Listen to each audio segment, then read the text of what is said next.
What's up, everybody? So, my thoughts on the current election are honestly no different than my thoughts on any election in history. Yeah, this is a history-making election, but so was the previous one.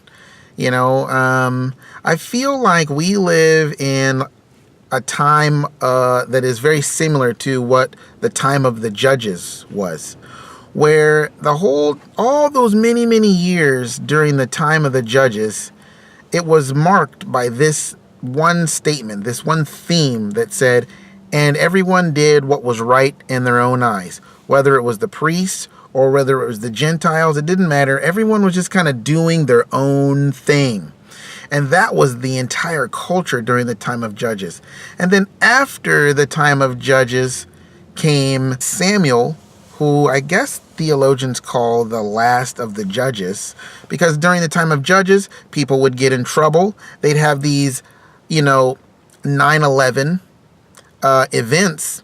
They'd cry out to God, just like we did during 9/11, and then God would come in and respond to their prayers, to their crying out, and he would do something, and then they would go back to doing what was right in their own eyes. That's why, you've got a whole book called The Judges, because it was an entire section of earth history where people just cried out to God when they got in trouble, and then God would do something, and then they go back to living life as normal, as usual.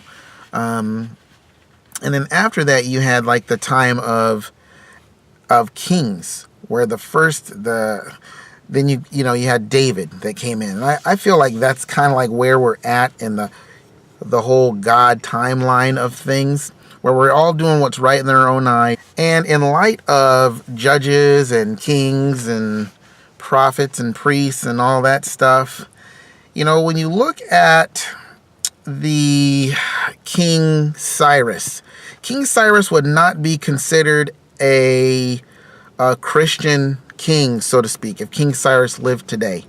But if King Cyrus lived today, he'd probably be a lot like Donald Trump. King Cyrus was a king for a reason. And one of the things that King Cyrus did is he had a heart for the people of God, and he wanted the people of God to prosper. And he had a good measure of respect for God, though he wasn't an Israelite. In fact, it was him. He was one of the people that got on the Israelites in conjunction with two prophets. He got on the Israelites about, hey man, why aren't you guys building the temple for your God? Why aren't you building this house for your God? What are you doing? I'm in charge now, and you have this opportunity to do this without persecution, because if it was another king, you'd be getting persecuted, And I feel like Donald Trump is kind of like that, Is he the kind of king that we want? Because let's face it, that's what presidents are these days. They're kings. Barack Obama has kind of blown that wide open and proved that, hey man, I'm going to do what I want, when I want, how I want. And yeah, he's got congressional blocks and all that stuff in his way, but he pretty much does what he wants to do.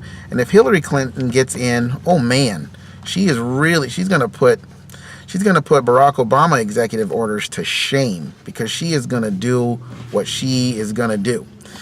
And I'm not really anti-Hillary Clinton. I made a whole video about that, about what God did for me there in regards to not bashing presidents and not hating presidents and not being against the president. And I'm not here to try to be pro or anti anything. I'm trying to share, this is what I feel like God is saying in this situation. I feel like, now I'm going to just throw this out there. I'm going to take this huge, big, all-in risk. And if I'm wrong, I'm wrong. It's not going to change my relationship with God. I've been wrong about many things before. But I feel like what God is saying is Donald Trump is going to be the president of the United States, and he's going to be like a King Cyrus, I remember back in 2012, the Lord told me that Barack Obama was going to be the president of the United States, and I did not like hearing that word. And he even shared with me the reasons of why Barack Obama was going to be the president. And I listened to what the Lord told me, and I was like, dang it, you're right. Like God's going to be wrong, right? And I was like, you were so right, because he told me that there was a war going on in the Republican camp. Everyone was sticking to their own little, there was basically like 20 camps inside of one camp, so there was no unity. And he was like, in the Democratic Party, they have unity. There were some other things too that were going on there that God was working on, and he shared with me that I'm not going to get into right now, but it was like God said he's going to be the president. And I just felt like the Lord said that it doesn't matter what you hear. Don't listen to what you hear. Don't listen to, all the polls and all that stuff. It's like Donald Trump's going to be the president, and he's going to open up a door for the church to move and get right and start doing what the church is supposed to do. If he raises up this judge, this king, and then we fail in the opportunity that's going to be given to us, things are going to get really, really bad in the next presidential cycle. And so that's just how I feel. That's just what I believe I'm picking up on in the spirit. And I don't really care if I'm wrong or not, honestly. I just really believe that. And it's not really like, is God pro-Trump? Well, you know what? God is pro-Hillary. God is pro-Barack Obama. God is pro-Bill Clinton. God is pro-people. See, because when God looks at someone, he either sees them as, you either know me or you don't know me. And I'm trying to get everybody to know me. That's what God's trying to look at. He's not tied down. He doesn't identify himself, and he doesn't have his identity wrapped up in some political affiliation. He's God. He doesn't need anybody to like him or dislike him or subscribe to his channel and be his Instagram follower. He doesn't need that.